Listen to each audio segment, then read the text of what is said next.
This is 7 National News, and in our top story, the UAE Vice President, Prime Minister and ruler of Dubai, His Highness Sheikh Mohammed bin Rashid Al Maktoum, has announced a new ministerial retreat that will take place later this month to discuss the UAE's economy beyond oil. Ministers and officials in UAE federal and local government entities, as well as a number of economists, will take part in workshops and brainstorming sessions and will address ways to boost the UAE's economy away from oil, as well as discuss new sectors.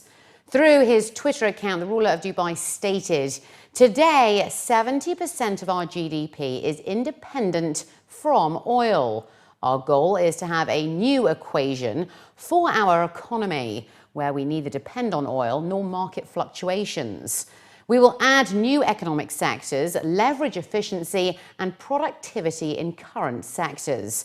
We want to prepare generations capable of leading a sustainable, balanced national economy." His Highness Sheikh Mohammed bin Zayed Al Nahyan, the Crown Prince of Abu Dhabi and Deputy Supreme Commander of the UAE Armed Forces, received the Prime Minister of Australia, Malcolm Turnbull, who is currently visiting the country. During the meeting at Beach Palace, His Highness Sheikh Mohammed, the Crown Prince, and Turnbull reviewed the growing relations between the UAE and Australia, focusing on trade, economic and investment sectors. They also discussed cooperation in renewable and clean energy, as well as efforts to launch and expand a number of projects and initiatives. The two parties also touched on water and food security, investment in the agricultural sector and water desalination, according to the scientific standards and latest methods that maintain ecological balance, with an emphasis on the importance of promoting research, development and innovation. They also tackled open sky between the two countries and heavy air traffic between them that has contributed in building constructive and growing relations. His Highness Dr. Sheikh Sultan bin Mohammed Al Kazmi, the Supreme Council member and ruler of Sharjah, attended the launch of the Sharjah Entrepreneurship Centre today. This comes at a time when experts suggest that 70% of jobs created in the Arab world today are in small and medium-sized enterprises. Addressing senior government officials and top entrepreneurs at the Sharjah University City, Her Highness Sheikh Bodor bin Sultan Al Kazmi, the chairperson of the Sharjah Investment and Development Authority, Sheikh, stated that Shira aims to support young people entering into the world of business by providing an appropriate environment and tools that support innovation, creativity and development. Adding that ideas are more important than budgets, industry leaders highlighted that entrepreneurship is a key element of economic development. And the UAE, which is ranked first in the Arab world in supporting entrepreneurship projects, is all for innovation and change. Sharing their successful startup projects, former graduates of the university stated that embracing risk and working with people of similar interests are the key to successful ventures. They emphasised that although meeting with initial failure, early adapters are always rewarded in the end. Job creation is one of the elements, but I don't want to focus on it as the only element. The other element is just supporting young, aspiring entrepreneurs to actually bring their dreams to reality. So whether that's an SME that actually doesn't create too many jobs, as Fadi said, under 10 jobs, or whether it's someone who's a freelancer and basically works for him or herself, or whether it's someone who's in a full-time job but would like to create a business on the side. We are open to supporting all entrepreneurs and creating opportunities for everyone. Having said that, what you're talking about, the entities that create jobs, what we call high-impact entrepreneurship, we would like to focus a little more time and guidance on them because, as you said, they can have a huge impact. In terms of the business skills and the technical skills, those are all available and taught in university. I think the skills that we are trying to teach are really the problem-solving skills. because at the end of the day, what an entrepreneur does is they see a problem in society and come up with a creative solution to that. And so the problem solving, critical thinking skills, the innovative thinking skills are the kinds of skills we're trying to impart. Not everybody is going to be successful from the first time, but everybody aims to be successful. At the end of the day, if you prepared the entrepreneurs with the right development, with the right challenges, giving him the right tools, then the percentage of succeeding is much higher than if you didn't give him anything and made him just drown in that sea. And this is the objective, is that Shara is here to support you, to develop you, to make you sure that you're prepared to venture into a place where it is not going to be an easy, it is going to be tough, but you're going to succeed at the end of the day and sail to the destination that you want to reach. During the launch of the centre, some experts stressed that as most sectors in the industry today need constant change and development, supporting new ideas and ventures are crucial to ensure long-term economic growth. Talking about how future homes can be turned into e-homes, the Emirati entrepreneur and co-founder of e-home automation, Khalifa Al-Jaziri, stated that as security systems are a much bigger issue today, future homes will be built, keeping in mind the concerns of those who travel for business. We're working on the building blocks of what I consider smart city today, is because if to have a smart city, you need to have smart buildings, smart roads, smart systems, smart government, smart a lot of things. At least we fill in the gap of smart buildings. And if you know there's no smart building, don't expect to have smart cities. And smart building starts with people and their behavior. And the benefit of our system, actually, compared to other systems, it's a 3-tier system where it controls, and many other companies do controls already for tens of years, maybe 40 years already, in the military and so on, and then came out later on. But we do also monitoring, and we do analytics and reporting. And that's what makes us so special, because we don't want a system that does things like on a schedule only. We want a system that learns our behavior, know who we are, where we are, what time of the day, what's the season, how it's outside, put all these parameters together, and then do something that will be more like an AI, like artificial intelligence, and that we can feel that it's really getting smart and smart over time. At the school level, at the high school level, primary school level, it's really important to be teaching children about an entrepreneurial mindset, the idea of having big picture thinking, seeing opportunities and challenges, and also understanding how they can use resources to solve some of those problems in a very big way. However, I think at the university level, I do think that universities have an incredible ability to be teaching skill sets that will breed entrepreneurship, and I think that shouldn't be limited to teaching a class on the basics of how do you start a business, but I think through the way that you teach and the pedagogy that you adopt, and if you adopt an entrepreneurial pedagogy that does exactly what Fadi Ghandour was saying, which is take students outside of the classroom and actually teach them skill sets that are required to start an effective business, then I think universities will be playing a big role in educating students on entrepreneurship in terms of the skill sets required. Dubai is currently the focal point of the latest global innovations in security, safety and fire protection, with 1,290 exhibitors from 55 countries lining up an array of brand new products and solutions this week at Intersec 2016. Taking place until the 19th of January at the Dubai International Convention and Exhibition Centre, Intersec was opened today by His Highness Sheikh Mansoor bin Mohammed bin Rashid Al Maktoum, who took a tour and was briefed on some of the latest advancements in the sector. Spanning 50,000 square metres, the 18th edition of the 3-day event is 10% larger than the previous edition, with more than 2,400 brands on show across 7 focus areas. These include commercial security, fire and rescue, safety and health, homeland security and policing, information security, and for the first time, smart home and physical perimeter security. According to Messe Frankfurt, the organisers of Intersec, fire and rescue recorded the largest year-on-year growth, increasing in size by 27%, with 374 exhibitors on board, while 40 exhibitors in information security means the fast-growing section dedicated to combating cyber threats has doubled in size in both exhibitor numbers and exhibition space. Today we have 1,290 exhibitors. We are expecting about 30,000 visitors, and all in all we are expecting 100 new product launches during the show.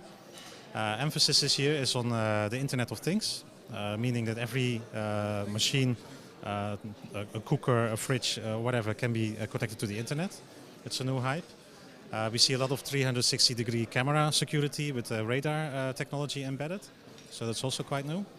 And of course the prime launch this year is the jetpack at the Civil Defense stand, where one man can fly up to 800 meters high. It's very cool. When we look at the market in the Middle East, we know that the security market is worth about 10 billion US dollars. Based on that, we expect about 2 to 2.5 billion US dollars of contracts to be signed during the show. Dubai Civil Defense is considered one of the best defense bodies in the region and the world. We implement and utilize the latest technologies and systems in the industry, in addition to our workforce and training. As Dubai has many high-rise buildings, the challenge we face here is big. Therefore, the civil defense is continually developing equipment, procedures and work system.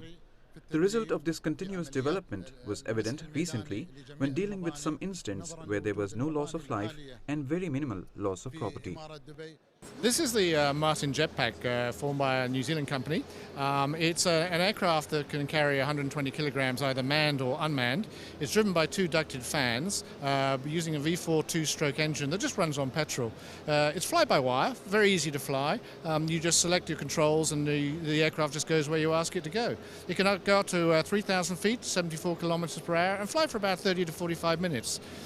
We're really looking at the first responder as our first target customer: fire, police, ambulance, natural disaster recovery, border security, before moving on to the commercial elements of oil and gas and agriculture. And then finally there'll be something for the personal jetpack in the future. So a great machine here, and today we're here representing the Dubai Civil Defence, who have a memorandum of understanding with us to purchase a package of 20 aircraft in the future. Showcasing everything from video surveillance and access control solutions to identification systems and intrusion alarms. The biggest brands in the industry are capitalizing on a fast-growing Middle Eastern market for physical security equipment, which is estimated to grow 36% in 2016 to 5.2 billion US dollars.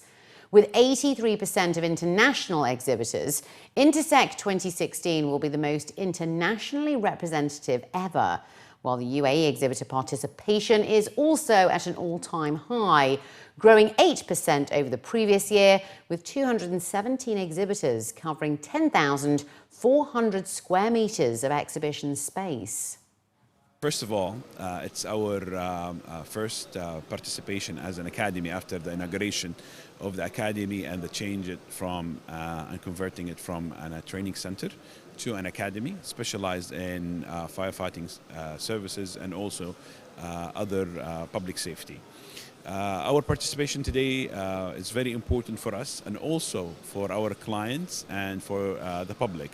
We have seen a good feedback from everyone who visited at the stand, asking about our services, what exactly we are delivering, and we are very happy about the feedback that we got, and especially when people asking about training for public safety, safety at work, safety at home, which is very directed training that we are looking to establish in Dubai. Intersec is one of the most important exhibitions for surveillance and the security cameras, and as considering the security category or the solutions which we have given is one of the major business solutions which we have as Panasonic. We think this is a very good platform for us to promote our new applications, new products, new solutions to the market. In this exhibition you can see there's the Falcon 6 on my back. This is a special car for the airport, which is manufactured 100% in NAFCO over here in our facility in Jebel Ali, Dubai. And we have the disaster unit also in case of a huge fire or earthquake or any critical situation. There is a lot of victims. If you have, for example, 100 victims, how are you going to bring 100 ambulances to the site? So you bring this truck, segregate the casualties, and the severest, he goes to the hospital, and the less severe, they might take care of him on the spot. 65% of construction works at Wafi Interchange has been completed, and the project is set to open by the end of April this year, as announced by His Excellency Mata Al-Taya, the Director General and Chairman of the Board of Executive Directors of the Road and Transport Authority. The contractor has completed almost 70% of construction of the flyover, along with lighting and utility works, and roadworks are now 35% complete. The 88 million dirham project boasts a 3-lane bridge branching from Oud Metha Road nearby Latifa Hospital in the direction of the Sheikh Rashid Road, and from there to the Sheikh Zayed Road and Al Sada Road through the overpass leading to the Dubai World Trade Centre. The new bridge spans 700 metres and has a capacity to handle 3,300 vehicles per hour.